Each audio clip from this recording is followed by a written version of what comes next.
Kamala Harris, you tried real hard, and now you could continue to be unburdened by what has been. Womp, womp, womp. Losers of the election in no particular order. First, Ann Szer and Alan Lichtman. Now, if you're not a political junkie, you may have no clue who Ann Szer or Alan Lichtman is. Ann Szer is a pollster that's supposed to be this guru in Iowa. In fact, what is it, the Des Moines Register that she works for? Ann Szer, she's supposed to be this guru that puts out the best polling in the state of Iowa. So if you followed this, she puts out this poll like 2 days before the election that says that Kamala Harris is up like 3 to 5 points in Iowa, which is shocking because Iowa was considered deep red. And all of the pollsters, like a lot of these deep red or deep blue places, your pollsters that you see polling all the time weren't really polling them because they'll poll a national electorate. So like, for example, New York Times Siena or Marist or Atlas Intel or TIP or Rasmussen. They're doing national level polls, right? And then some of them are doing state polls, but that's a completely different group of people that you're polling. And it takes energy and resources and time. And so they're not investing their time in, say, Texas or Utah or Alaska, country or states that they assume are not going to swing. So there wasn't a lot of polling in a place like Iowa. And all of a sudden this bombshell comes out that's like, wow, Kamala's up like 5 points in Iowa. And it became a big national story. Oh, look, it's going to be a blowout. If she's winning by 5 in Iowa, that's it. And then the narrative, of course, was, well, it's because women. It's because you have all these Republican women. Because the pushback to this was like, well, this doesn't even make sense because in Iowa, not only is the limited polling we have shown that Republicans are just crushing it, there's been so many increased in Republican registrations in Iowa, it seems ridiculous that if you had like 10% increase in registration, that you've had like a 10-point swing the opposite way in the electorate. That seems crazy. And so one of the explanations people were giving, it's a sign that women across this country, including in deep red states, are furious. And they're just going to go ahead and vote against the wishes of their husband. And they're concerned about abortion. She puts this poll out and, Emerson put a poll out the same day that had Trump up like 10. So that's 15-point swing in 2 polls that came out the same day. Doesn't matter. Emerson's not getting the attention. What you see getting the attention is Ann Seltzer's poll. And she's the guru in Iowa. That's what we're told. She's got previous elections correct in Iowa. Well, one of the people that is one of the winners, which I'll talk about in pollsters, Mark Halperin from Newsmax, he's very good. He was on point all election, kind of analyzing different polls and giving his honest opinion. He had Ann Seltzer on his show the day before the election and was like, how do you explain that this is such an outlier? And she kind of went through some of it. And then someone got to ask a question and they were like, oh no, it was Mark Halper. And he was like, what do you say about this? And he points to this tweet that says, look, her poll oversampled D's by this percentage, R's by this percentage. And she literally goes, what does D and R mean? And Halperin's like, Democrat and Republican. And she's like, oh, well, I don't know what shorthand they're using here. And right then you're like, wait, what? Suffice it to say, I think Iowa ended up, going 13 points for Trump? Something to that effect. That would put her miss at like 15 points. That's it. Ann Seltzer is a huge loser because her career as being the guru in Iowa will always be tainted by the fact that she is either A, one of the most incompetent pollsters to ever exist, or B, what's most likely, she was engaged in hopium and or was paid by Democrats to try to give encouragement to Democrats to hopefully change their fortunes. So congratulations, Ann Seltzer, being one of the biggest losers of the election, pissing your career away. And you'll see a theme. People sacrificing their integrity on the loser side here. And then being made to look a fool. In that vein, and possibly even more ridiculous and well-known, is Alan Lichtman. Alan Lichtman is the guy who has the keys to the White House, the 13 keys. He's never missed a prediction for the White House. So we're told.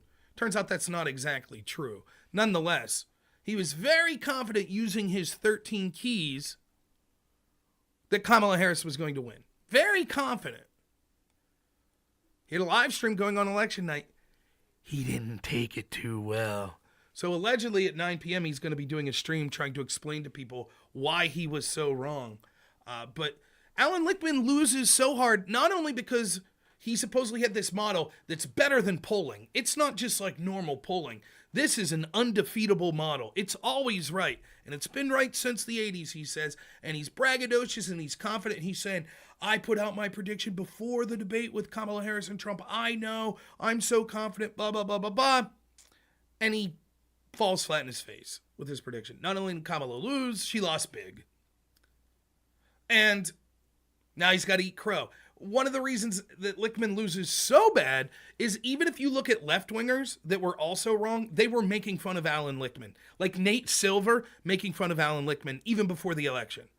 All of these left-wingers that you see that are coping, oh my God, the country's over. Many of them are saying, well, at least we don't have to hear Alan Lichtman's ass anymore. So for that reason, Alan Lichtman, congratulations. Another career down the tubes. Great job. By the way, if you're not following it, the X battle going on between different pollsters, and we'll talk more about pollsters later, is hilarious right now. Just talking shit on each other. The pollsters that ended up being the most accurate are almost all right-wing pollsters, they're labeled, and they're just straight talking shit on like 538, Nate Silver, all of these New York Times polls and stuff. People like Lichtman and Ann Seltzer. It's beautiful. It's a little niche market there's a civil war going on right now. It's hilarious. John Ruck, thanks for the $2. He says, his keys actually worked. It said Trump won. Well, that's what he'll say. He'll say, the keys work. It's just that I misinterpreted them. But that's why the model's sort of irrelevant. If it could be subjective as to what the keys say, who wins each key, then what good is the model? For example, it was no major scandals with the incumbent. Well, who defines major scandal? You see the problem? So it's quite possible that the keys are directionally correct, but what good is the model if it's subjective as to whether or not each key is met? The people that have engaged in lawfare against Donald Trump. So Jack Smith, Alvin Bragg, Letitia James, Judge Merchan, these people are huge losers. For two reasons. One, regardless of what you think, they're just doing their job. It's bullshit. This was clearly an attempt to use lawfare to go after their political opponent for political reasons. Clearly, the filings of Jack Smith, the timing of Jack Smith was designed, against department policy to try to influence an election. Clearly, that's what people like Letitia James are doing. So all of their attempts in breaking all of these norms and being so obviously political fell flat in its face. Absolutely flat in its face. If their goal was to stop Trump from getting power, they failed spectacularly.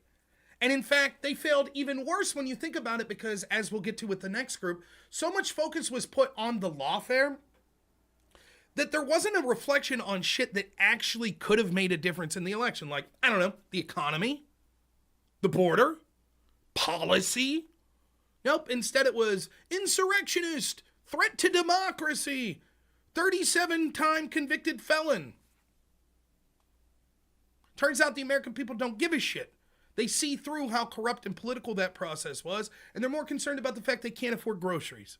The other reason they're losers is because you already saw Jack Smith's like, okay, we're done, because they know they're not going to be able to go after a sitting president. So most of these cases will result in nothing at all. And you saw Mike Davis, an attorney that's working with Trump. He came out today, his words, not mine, said of Letitia James, who basically alluded to, we're still going to try to go after Trump, was like, lawyer up, fat ass. What he said.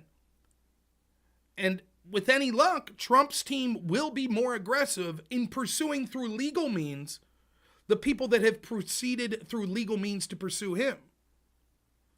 So I don't want them to get retribution outside the scope of the law, but certainly if there's evidence that warrants investigation that these things occurred of a political nature or were not done above board, absolutely prosecute them to the fullest extent of the law. And so I think there's a big target in the back of people like Jack Smith. In fact, one of the funnier things I heard today was, I don't know what network this was. Maybe it was a New York Times video I was watching. But someone had said something to this effect. Well, if Trump goes after Jack Smith, you have to understand, Jack Smith's not a billionaire. He's a career civil servant. And oftentimes, the investigation itself is the punishment because it takes a lot of money to defend yourself. You just have to laugh. You just have to laugh at how fucking entitled these people are. No shit. That's what people like me have been saying about everyone that's being investigated for January 6th, or everyone that's being investigated for protesting outside of abortion centers, or everyone surrounding Trump that was being investigated like Michael Flynn, or George Papadopoulos, or Carter Page, or Paul Manafort, or Roger Stone.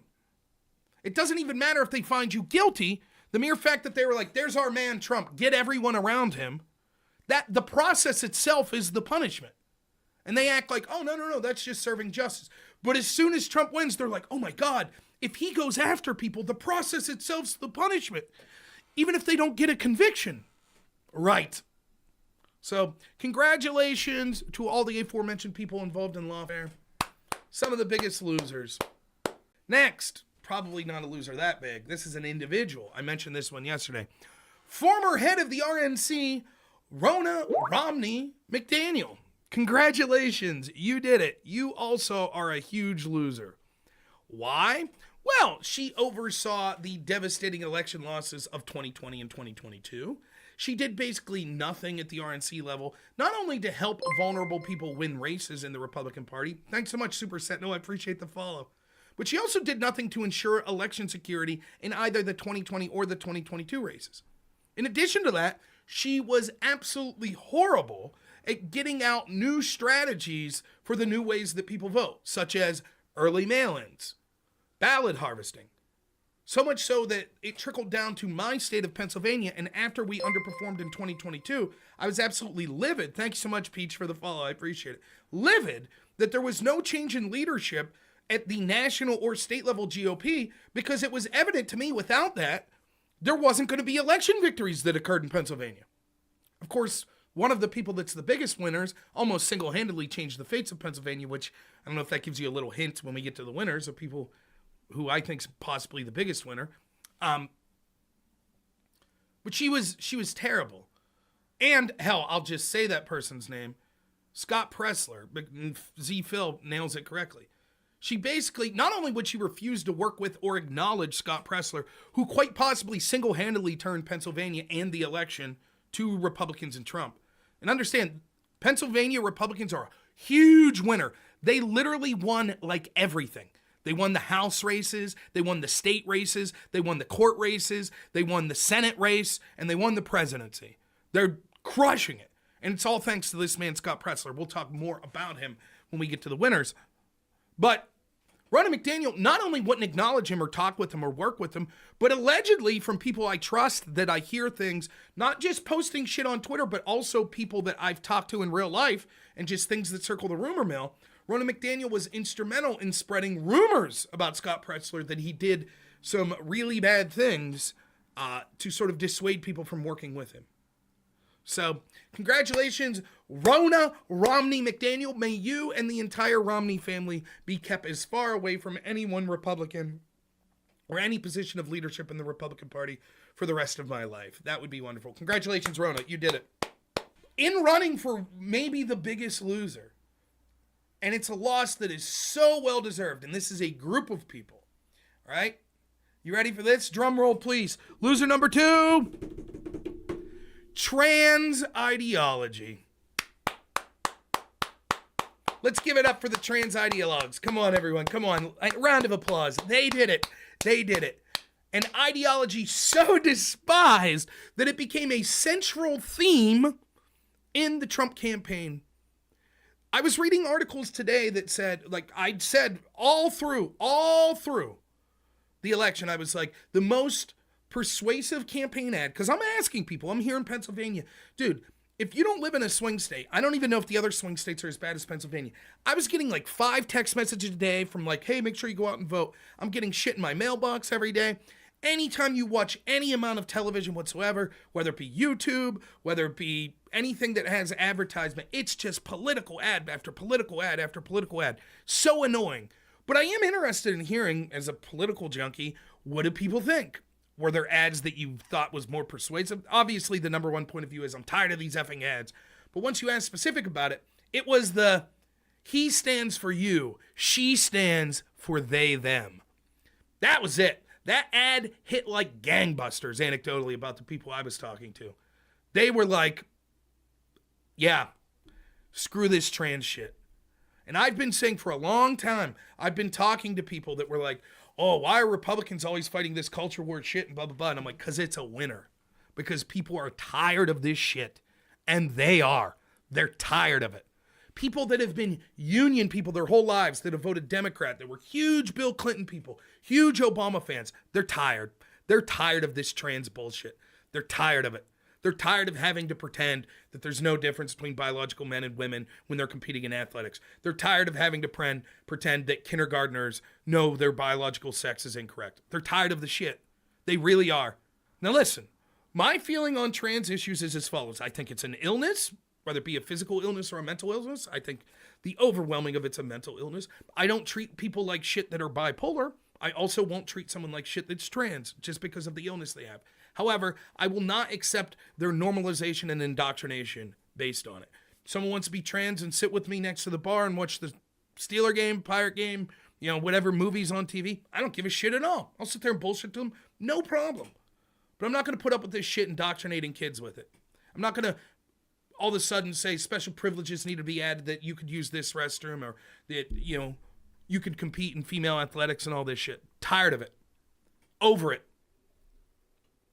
A special disdain for radical trans ideology for me is someone who streams, particularly on the platform Twitch, where you had trans ideologues like Keffels that's doing everything they can to cancel anyone that says anything that they are remotely against. Like talking about how many genders there could be. To this day on Twitch, you have to walk on eggshells talking about these topics. So fuck them. Thank you so much, trans ideologues. Thank you so much for helping Donald Trump and MAGA cross the finish line. You guys deserve a victory lap. Congratulations for being so despised because you've taken the woke movement so fucking far that even people that began agreeing with you are now disgusted by it. So thank you so much. Quite literally, the loser, Kamala Harris. You tried real hard, and now you could continue to be unburdened by what has been. I don't know if you guys knew this, but she grew up in a middle-class family, so if anyone ever brings up this loss to her, I'd be like, yeah, she's born in a middle-class family, so you get it. Of course she lost the election, but that's not what I'm talking about. I don't know where she goes from here. I mean, there's always the option of MSNBC, going the route of Jen Psaki. Of course, you always have lobbying, getting put on some board of directors at some horseshit company that, peddles influence to members of Washington. I would suggest that's probably where, or maybe she'll go the academic scene. And she'll get an honorary degree and professor job somewhere. So she'll be all right financially. Don't get it twisted. But at this point, I don't know that she could do like Romney, run for president, and then go back to senator. She had that step of being VP in between. She could try, and honestly, they'd probably throw her a bone in a place like San Francisco and allow her to have an attempt at California. But I think a lot of people are going to correctly, in the Democratic Party, say, we don't want her. We just don't at this point. She's fine as sort of a background character, but at this point, the joy is gone. There's nothing there. So for a party that's going to be trying to do a little soul searching, hopefully, if they're intelligent, what are you going to do with the person that just got you absolutely crushed? Absolutely crushed in this election, to the guy that you hate the most. What are you going to do? And the difference between her and a Hillary Clinton, say what you want about Hillary Clinton, and I'm not a Hillary Clinton fan at all, but Hillary Clinton's smart, right? She's a capable speaker. She's a capable influencer. She's very unlikable. But Kamala Harris isn't that. She's not that type of speaker. She's not that type of influencer. And so I don't know where she goes in politics from here.